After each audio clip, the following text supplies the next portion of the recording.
안녕하세요. 오늘은 1월 25일 월요일입니다. 새로운 한 주 힘차게 시작하면서 우리 모든 동포분들께서 한국에 체류하려면 H2 비자와 F4 비자 등 체류가 연장 시에 주의할 점에 대해서 안내해 드리도록 하겠습니다. 이상의 내용은 H2, F4를 비롯한 모든 체류가 연장에 해당된다고 생각하시면 될 것 같습니다. 자, 체류관 연장 시 주의사항에서 제일 첫 번째, 정말 이것은 무조건 기억을 하셔야 돼요. 외국인 등록증을 항상 보시고 외국인 등록증 체류관 만료일이 언제인가를 2번, 3번 확인 부탁드리겠습니다. 지금부터 본인이 외국인 등록증을 꺼내놓고 확인해 보세요. 언제 만료일인지. 그래서 체류관 만료일은 무조건 확인하는 것이 필수. 자, 그 다음 두 번째는 체류기간이 만료되면은 보통 우리 동포분들이 당황해 하시죠. 이거 나 불법 처리되는 거 아닌가? 벌금이 많이 나오는 거 아닌가? 이러다가 또 추방되는 건 아닌가? 이런 생각을 많이 하고 계시는데 절대로 당황해 하지 마세요. 그 과태료 기준에 따라서 체류관이 어느 정도 도가 되어도 과태료를 납부하면은 체류관 연장이 가능해집니다. 보통 6개월 정도까지는 큰 무리 없이 연장이 가능한 걸로 알고 있습니다. 자, 여기서 주의할 점은 체류기간 연장 시 체류지 입증 서류입니다. 체류지 입증 서류 방법이 여러 가지가 있는데 제가 늘 말씀드리듯이 체류지를 입증하는 가장 간단한 방법은 본인이 체류하고 있는 주소지로 출입국 관리사무소에서 이렇게 고지서가 옵니다. 보시죠, 샘플. 이렇게 고지서를 그냥 갖고 계세요. 그러면은 월세계약서, 전세계약서 필요가 없어요. 이 고지서만 제출하면 됩니다. 근데 이 고지서를 지금 갖고 있지 않는다. 이럴 때에는 무조건 체류지 입증 서류로는 월세계약서를 또는 전세계약서를 또는 매매계약서를 갖고 계셔야 되겠죠.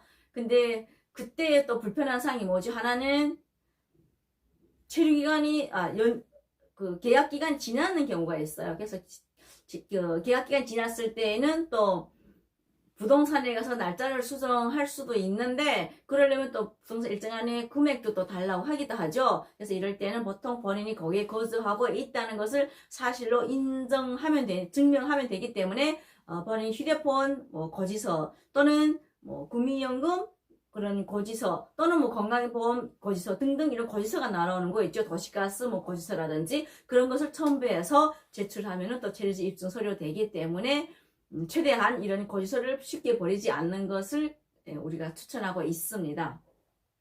자, 그 다음에 체류기간 연장 시에도 주의할 점이 뭐가 있냐? 체류지 주소가 바뀌는 경우가 있어요. 본인은 이미 A란 곳에서 계속 체류하고 있었지만 특히 F4 비자인 경우는 3년씩 연장해 주잖아요. 그럼 3년 기간 동안에 같은 주소지에 체류하지 않고 월세로 있다가 돈을 좀 많이 벌었어. 그래서 전세로 이사 갈 수도 있고 또는 집을 매매해서 이사 갈 수도 있죠. 근데 문제점은 전세로 이사 갔거나 또는 매매했을 때에 보통 이게 주소지 이동을 해요. 그러니까 큰 문제가 없는데 이게 자기가 월세로 있다가 다른 지역으로 월세로 이사 가는 경우가 있어요. 근데 외국인 등록증에는 체류지를 변경하지 않는 경우가 있죠. 그래서 이럴 때는 꼭 먼저 체류지를 변경을 하고 그리고 출입국관리사무소를 찾으면 과태료가 또 부과되지 않습니다. 그래서 이런 점 꼭 주의하시면 좋을 것 같습니다. 그리고 우리가 정말 주의해야 될 부분입니다. 체류관 연장 시에 주의해야 될 부분에서 이게 체납된 부분입니다. 체류관 연장 시에 주의해야 될 부분이 체납 부분인데 지금 많은 분들이 보면 주민세 체납하는 경우가 있고 그리고 자동차세를 체납하는 부분들 정말 많이 계세요. 우리 동포분들이 이제는 생활 수준이 많이 좋아졌고 또 한국에서 거의 여기 내국인들 거의 동등하게 지금 소비하면서 살다 보니까 자가용을 갖고 계신 분들 많죠. 근데 자동차세를 제때 납부하지 않은 분들 계시고 그 다음 하나는 지금 국민 의료보험이 건강보험료가 정말 많이 비싸졌죠. 그러다 보니까 몇 개월 되지 않아도 수십만 원씩 되면서 그것이 부담이 되어서 체납하는 경우가 많이 있는 걸로 알고 있습니다. 그리고 또 하나는 음주운전을 해서 과태료 납부되는 경우가 있죠. 그래서 여기 이런 체납된 부분을 무조건 납부한 후에 체류관 연장이 가능하기 때문에 체류관 연장을 하기 전에 본인이 이렇게 지방세라든지 이런 것이 체납된 것이 없는지를 먼저 확인을 하시고 체류관 연장할 것을 강추합니다. 그리고 체류기간 연장 시에 지금 여권 연장이 좀 많이 힘든 상황에 처해 있다 보니까 여권 만료일과 체류기간 여기는 좀 만료일이 겹치는 경우가 있죠. 그래서 여기에서 제가 안내해 드릴 것이 있습니다. 자, 집중합시다. 자, 외국인 등록증 체류기간 만료일 전에 체류기간 연장하지 않거나 또는 체류기간이 지나버렸다. 이럴 때는 과태료가 부과될 수도 있고 또는 불법 체류자가 될 수도 있습니다. 그렇지만 여권이 만료일이 지났다고 해서 벌금이 부과되거나 또는 불법 체류자는 되지 않습니다. 이 점 꼭 알고 계시면 좋겠습니다. 그 다음 하나는 지금 이런 경우가 있죠. 외국인 등록증은 예를 들어서 뭐 5월에 만료가 되고 그 다음 여권은 뭐 6월에 만료가 돼요. 이런 경우에 어떻게 해야 되냐 이런 질문이 있는데 어떤 분들 여권을 먼저 연장해야 되지 않냐는 질문이 있는데 여기서는 우선 먼저 외국인 등록증 연장하고 그 다음에 여권을 연장하는 것을 강추합니다. 그러면은 어떤 분들은 또 그럼 5월까지 외국인 등록증 연장할 때까지 여권 연장을 못하냐는 질문이 있는데 자 여기서 잘 들으세요.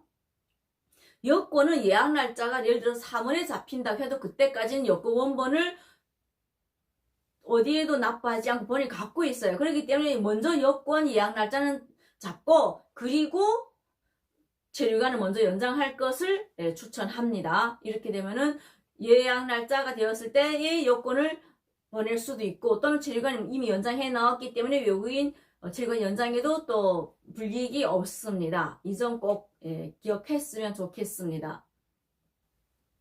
그리고 그 지금 H2 비자 같은 경우는 취업 신고 의무가 있기 때문에 가끔씩 그 과태료가 납부되는 경우가 있죠. 근데 F4 비자는 취업 신고 의무가 없어요. 그러니까 그 과태료는 없습니다. 이 점 또 한번 주의했으면 좋겠고 특히 제가 H2 비자는 조금 더 길게 말씀드리고 싶은 것이 H2 비자로 계시면서 현장에서 일당하는 분들이 많이 계시더라고요. 근데 그게 본인이 외국인 등록증에 대해서 2번, 3번 잘 보관해야 된달까? 아니면 뭐 신경 써야 될까요? 이게 가끔씩은 본인이 근무하지 않았는데 소득 신고가 되는 경우가 있기 때문에 항상 본인 일당 나갔을 때도 어느 회사에 가서 근무를 했고 어느 통장은 월급 얼마 받았다, 일당은 얼마 받았다 이런 것을 꼭 기록해 놓는 것이 좋을 것 같습니다.